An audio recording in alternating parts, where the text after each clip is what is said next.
So I have worked with people all over the spectrum in terms of where they are in their relationship with God. Some people who were raised in the church or raised in Catholicism and walked away. Some people who were nominal Christians, which meant they just kind of went through the motions, but they didn't necessarily buy in or actually believed, all the way to people who have been in the church for decades.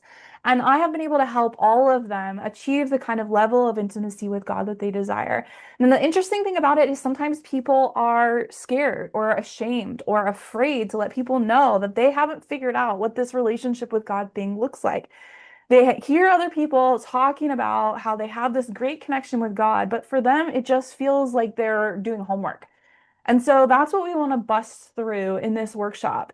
And so if you're feeling afraid or ashamed and you don't want anybody to know that you haven't figured out what it means to actually feel connected with God, I just want to encourage you. It doesn't matter how long you've been a Christian. Lots of people struggle with this, and there will be no shame and no judgment. We want to help you move past that place and into a place where you actually feel the comfort of the Holy Spirit and the connection with God. And so looking forward to meeting you in a few weeks.